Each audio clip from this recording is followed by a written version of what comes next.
On a, partout dans le corps, des tissus fondamentaux qui nous tapissent, qui nous protègent. Mais voilà, que se passe-t-il quand la croissance de ces tissus devient incontrôlée? Eh bien, c'est exactement la question qu'on va se poser aujourd'hui. On va plonger dans le monde des tumeurs épithéliales. Ce sont les plus fréquentes, de très loin, et elles naissent justement de ce revêtement protecteur. Allez, on y va. Alors, pour bien comprendre, il faut imaginer ce tissu épithélial comme une sorte de papier peint vivant. Il est partout. Il recouvre l'extérieur, notre peau bien sûr, mais aussi l'intérieur de nos organes creux, je pense au tube digestif par exemple. Et ce n'est pas tout. Il forme aussi les glandes, celles qui sécrètent des substances vitales. Alors, voilà le programme. On va d'abord explorer ce fameux papier peint, ensuite on fera la distinction cruciale entre bénin et malin, on verra les deux grandes familles de tumeurs, celle des glandes et celle de surface. Puis, comment on les repère, et on terminera sur quelque chose d'essentiel, le pouvoir du dépistage. Allez, première étape, ce papier peint vivant. On va faire un petit tour rapide pour voir où il se cache et pourquoi il est si fondamental. Et quand je dis partout, c'est vraiment presque partout. Il tapisse le tube digestif, il compose les glandes mammaires, le pancréas, la thyroïde et bien évidemment toute notre peau. Et c'est justement parce qu'il est si répandu que les tumeurs qui en proviennent sont, et de loin, les plus courantes. Ok, maintenant on entre dans le vif du sujet. La distinction capitale, celle qui change tout. La différence entre une tumeur qui reste sagement à sa place et une autre qui décide de tout envahir. C'est vraiment ça la différence entre bénin et malin. Cette différence, elle se joue sur une notion de frontière. Une tumeur bénigne, on pourrait dire qu'elle est bien élevée. Elle grossit, oui, mais localement, sans jamais dépasser une barrière naturelle super importante qu'on appelle la membrane basale. À l'inverse, la tumeur maligne, elle, est invasive. Elle ne respecte rien, elle a franchi cette ligne rouge. Et une fois que cette frontière est franchie, eh bien, tout s'emballe.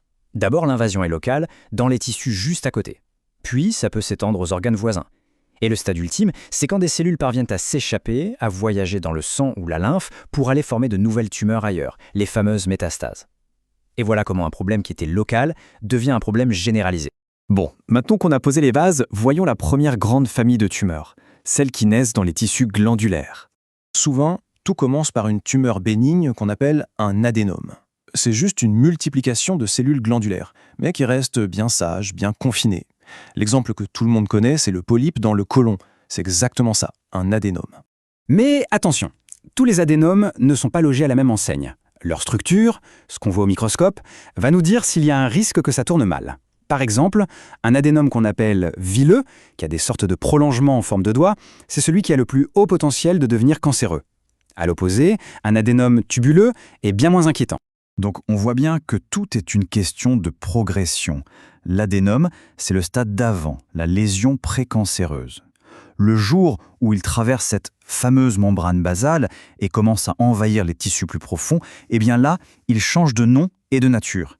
Il devient un adénocarcinome. Et là, on parle bien d'un cancer. Ok, passons à la deuxième grande famille. Cette fois, ce sont les tumeurs qui se développent sur les revêtements de surface. Pensez à la peau par exemple, ou à la muqueuse du col de l'utérus. De ce côté-là, les tumeurs bénignes les plus connues sont les papillomes ou les condylomes.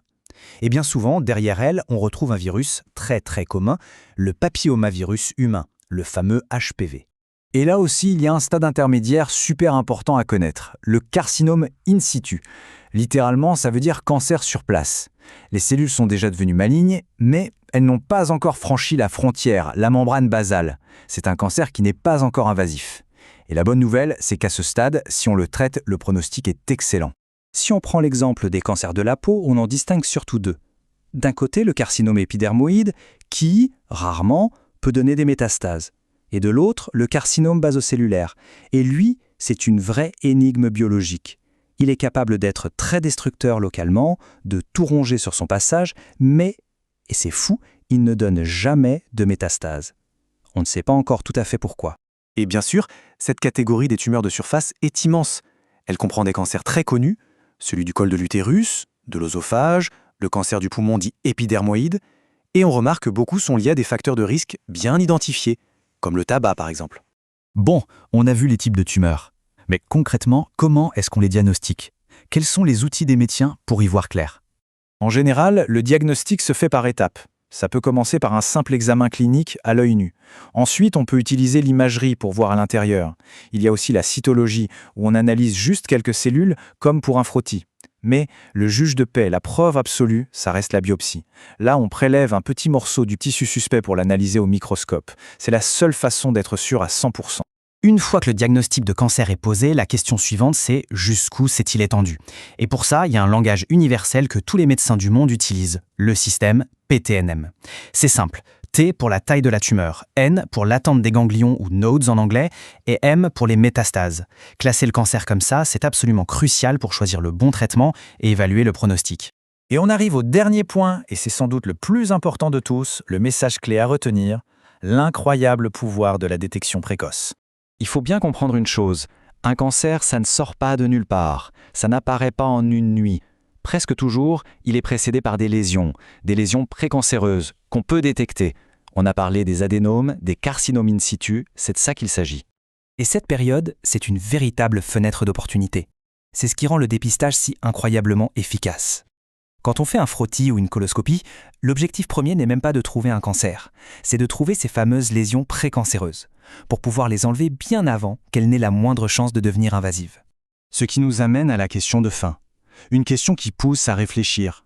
On sait comment ça marche, on connaît les signes avant-coureurs et on a les moyens de trouver le problème bien avant qu'il ne devienne dangereux. Alors, la vraie question c'est, qu'est-ce qui nous empêche d'utiliser cette arme formidable qu'est le dépistage ?